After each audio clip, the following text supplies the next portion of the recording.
Welcome to Octopath, Traveler. I haven't played this game yet on the channel yet, but I mean, it's an amazing game, and I've been playing it a crap ton. As you can see, I'm at level 50, which is pretty high. I'm assuming there's only 100 levels, I'm not 100% sure. So this video might be a little different. I mean, I don't really have any goal for this video. I guess I'll just be showing you a little bit of what this game's about. And I'll try to avoid any story spoilers or anything like that. So first off, this is the world map.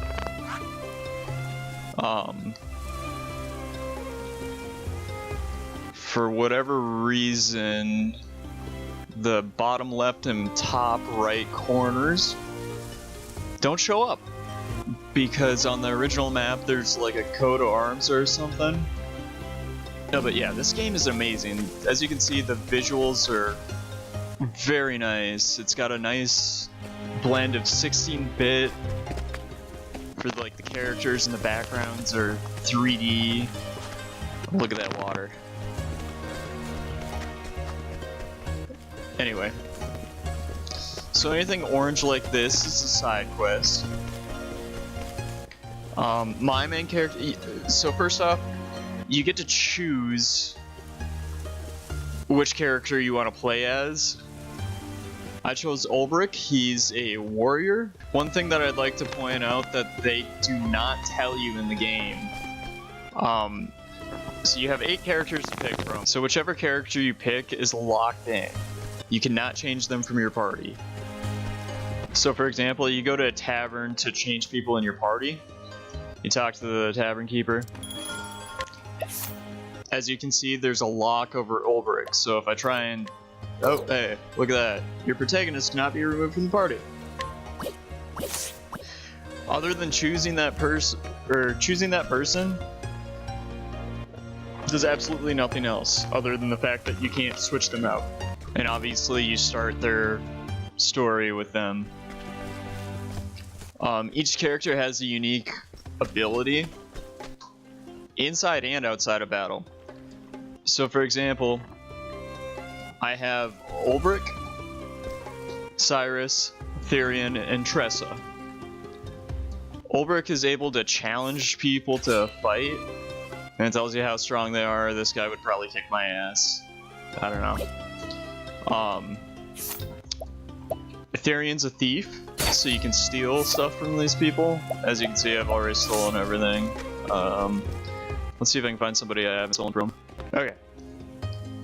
So as you can see, there's no check marks over anything, so I haven't done any of this. And by the way, you can challenge people as many times as you want. It's just once you beat them up, they're unconscious, and you have to like leave the area and come back. Anyway, steal. It gives you a success rate. Obviously, everything's at 100%, so I can steal whatever the hell I want. Now, Tressa's a merchant, so you can purchase the same items I just stole, which normally there's specific items you cannot steal. So you have to purchase them, but there are also other items that have very low percentage to steal that you most likely have to buy. So anyway, as you can tell, this game has amazing music, it has an amazing story, the battle system is super unique, and it has my favorite thing. If you guys watch the channel at all, you know, nut jokes. You got your resistant nuts, your tough nuts, your sharp nuts, don't know how that would work. Slippery nuts, that one's self-explanatory. Critical nuts, critical moment. Anyway, I digress. But let's show you a little bit of the battle. Let us fight with honor. Once again, music's amazing. Victory. Anyway, so it's a turn-based RPG. Each person starts with a boost point. You can do up to 4 boosts in one attack. So if I were to attack with Ulbrich with this basic attack, I boosted it once, he attacks twice. And as you can see, each enemy has a weakness. You unlock the weakness either by exploiting that weakness or using the Scholar.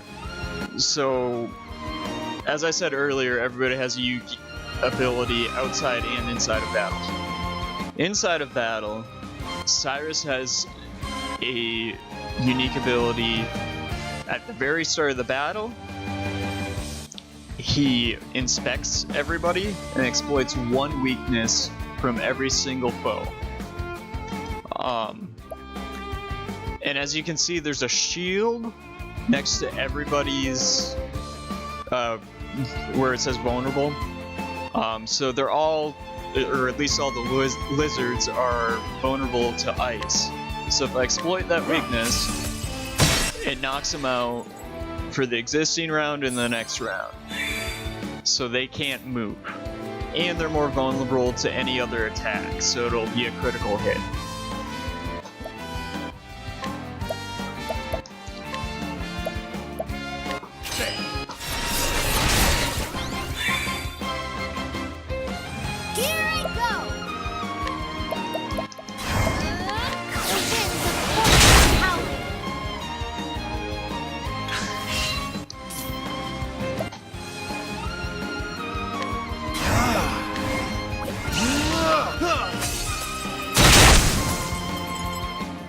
I guess I should have used lightning to stop him from attacking. Oh. Owie.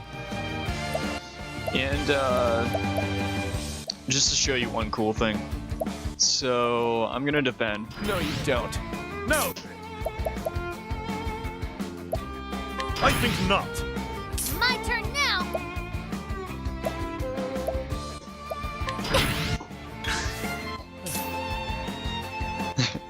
Okay, so Therian has a passive as a... So I have him doubling as a hunter. You can assign every person a job on top of their main skill. And I have him as a hunter. And one of his passive abilities that I have equipped has a 25% chance to act again at the end of its turn, which has just happened. So I'm going to have him defend again just because. Okay. So each class has a divine skill, which is like their most powerful ability. And you can only use, I think, all of them. I've only unlocked a few. If you use your full boost. So as you can see, I can't use it because I only have ×3. But since I have it maxed out, I can use it. Now this one attacks everybody. And I also have a passive on him to break the damage limit, which is 9,999. Standard for any RPG. Check this out. I guess it didn't go over, but anyway. Most of the time he murders everything like crazy.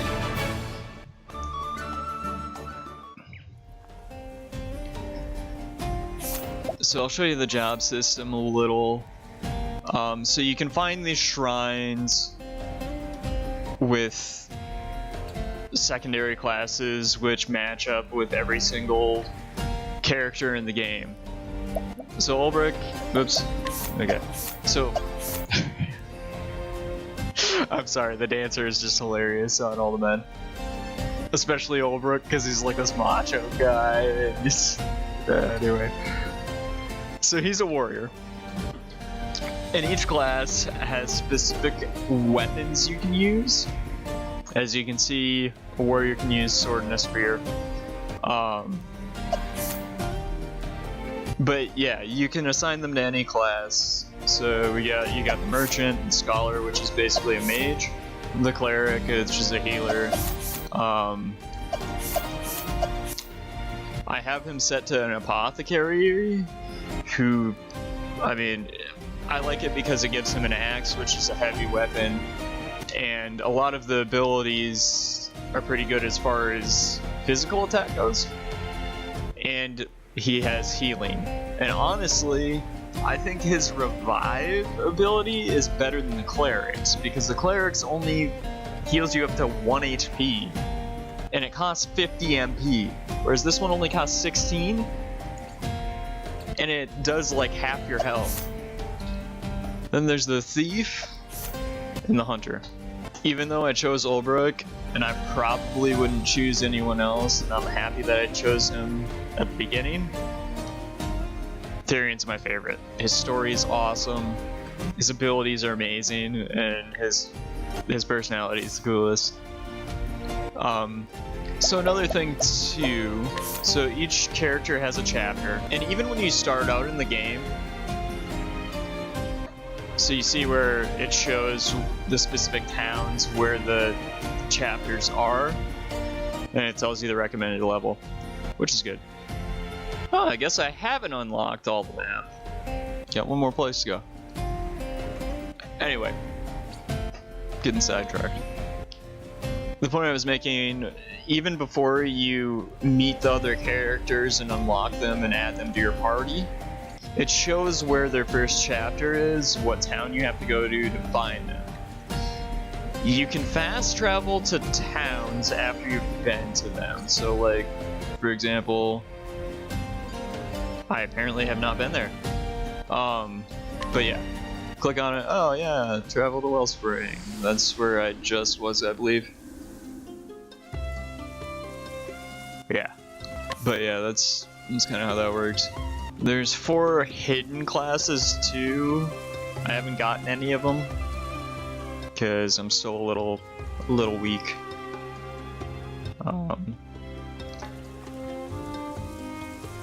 But yeah, there's supposed to be special classes, unique. Like I know there's a Rune Master that can add like elemental attacks to their weapons and stuff like that, which really doesn't sound that cool. But anyway, the story in this game is so good. I've said before, I love the art style. The music is just so good. Like, let's go to Boulder Fall, if I can find it.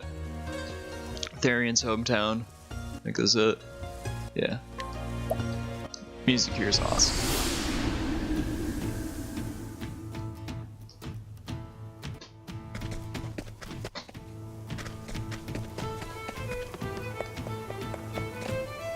I don't know, it's just got a nice Renaissance sound to it. Oh, and you guys probably could have figured this out. The save points of the feather in the book. I guess it's a quill, technically. But yeah, you can... The mini-map in the corner, you can get rid of it if you don't like that. I don't, just because it will show you where paths are and like the secret shrines and stuff. So I've opened this chest before, but the purple ones, that's Therion's ability outside of battle.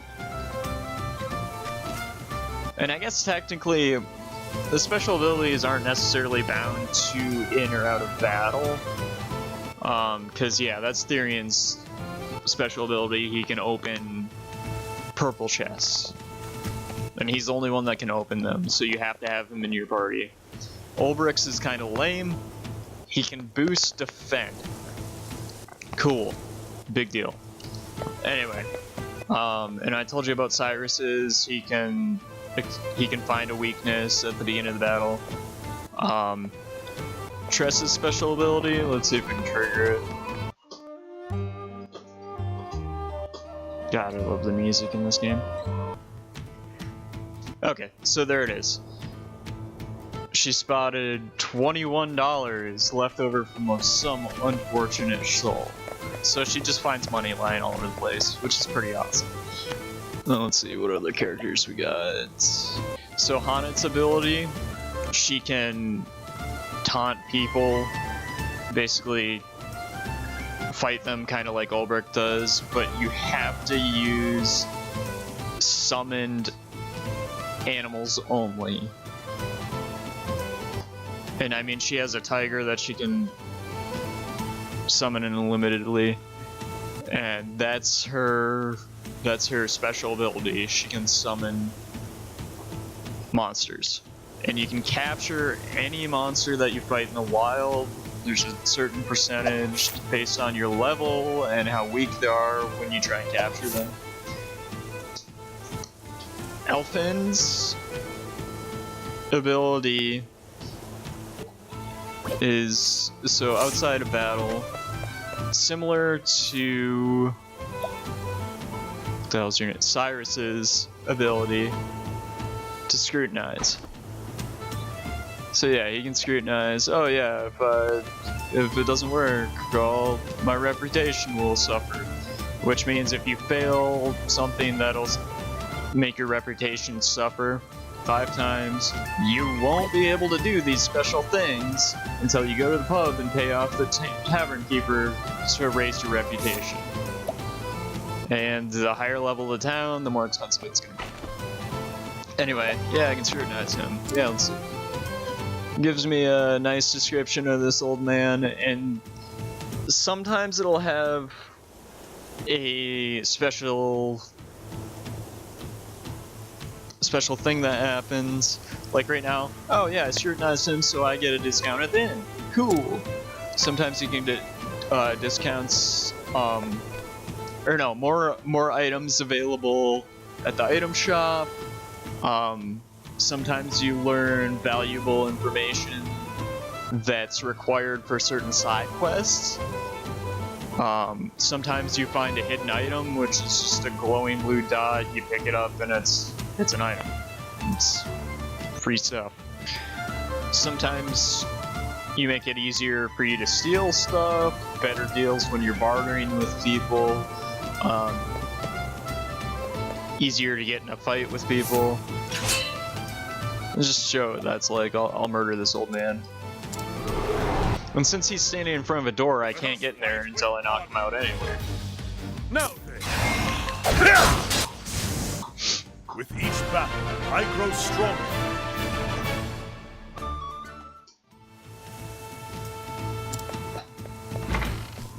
And there's nothing in his house. Cool.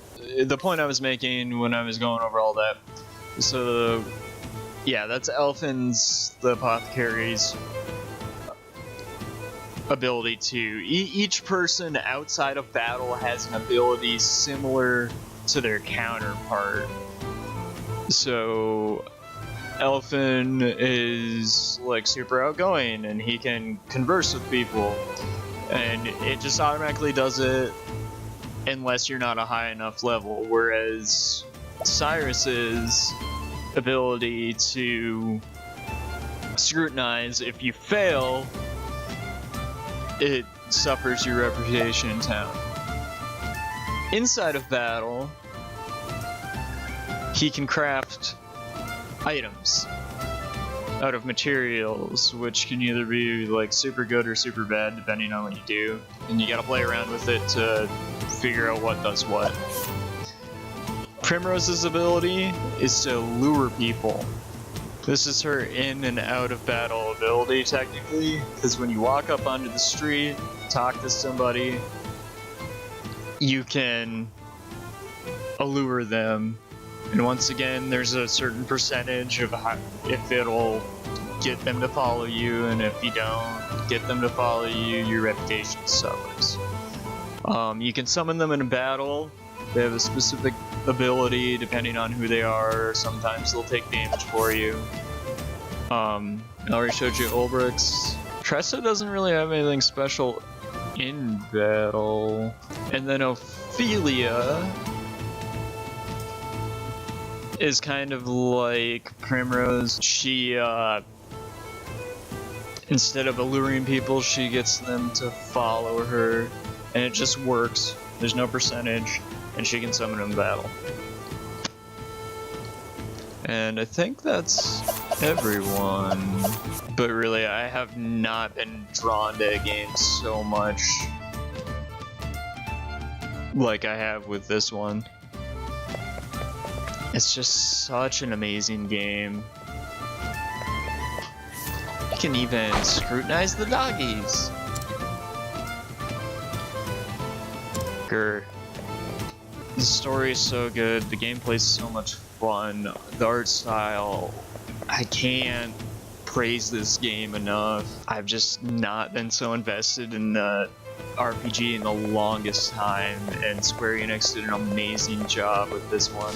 I guess the one bad thing I have to say about it is when you recruit other members for your party, it's kind of inorganic. You just talk to them and they tell you their story, so you play through their chapter essentially, and it tells you, oh, this is all the stuff that's happened to me until this point.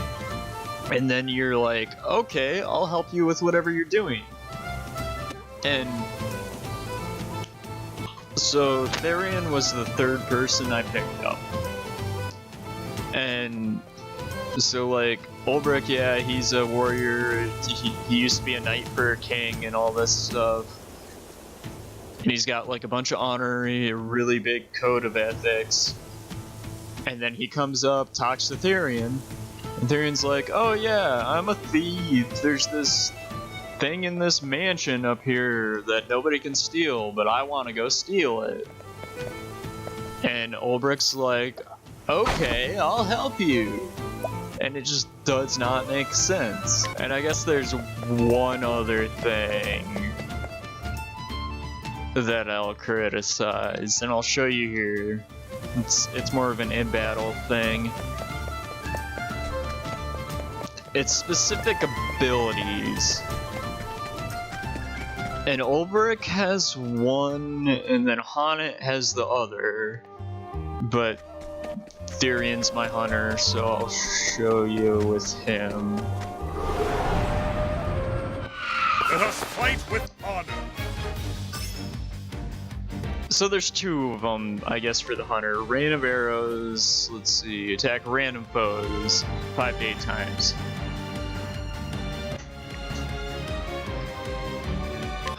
So yeah. That's actually a lot better than most of them. He only missed once. But yeah, I'll show you Ulbrich's. 1,000 spears. Oh yeah, attack random people with full arm 5 to 10 times. Death by 1,000 cuts! Look at how many times he missed. With each battle, And that was actually a pretty good one, because usually out of like 10 times, he hits 3. I'll show you the other ability from the hunter. I've done my research on you. See, there's Cyrus's ability. He just found weaknesses that I didn't know though. I think not. Out of my way. Alright. So Arrow Storm, attack all foes 5 to 8 times. So it's the same thing as Rain of Arrows, but it attacks everybody instead of random people. And you saw about how much damage it did before. It does significantly less. Anyway. I think I covered everything I wanted to. I guess this episode was more or less a review. But really, my ultimate goal was to just show everyone this game.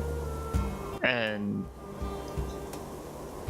if you're not aware of it and you're an RPG fan, you gotta play it. If you're an RPG fan and you have heard of this game and haven't played it, what's wrong with you? This game is amazing, you have to play it. You can not be an RPG fan and not play this game. And I know, yes, it's an exclusive to Switch, but damn. It's worth it to get the Switch. Honestly, this is the main reason I got the Switch. It's just an amazing game. Oh, I guess one other thing I'll point out. With jobs, yeah, you can switch anybody's job anytime. I can move him to merchant if I want. I can take his class off and just have him as a warrior, which would be kind of stupid, but I can do that. I just have everybody set to where I want them to be, because I think their abilities work out really well with each other. Or at least for my playing style. But yeah. Go play this game. If you have a Switch, go pick it up. If you don't have a Switch and you're on the fence of not getting one, go ahead and get one, because this game alone, it really is worth it. I can't stress enough how amazing this game is. And I haven't even shown like the half of it. Really, the story is hugely important. And, you know, because I don't want to give too much away, I don't really want to do that. If there's anything else you'd like to see about this game, go ahead and let me know in the comments. If you want to see me play more of this game, same thing, drop it in the comments. Drop a like if you liked it, dislike if you didn't like it. If you want me to do more videos like this where I do a review or inform you of games, whatever, let me know if there's specific games you want me to go check out. Once again, let me know. Until next time.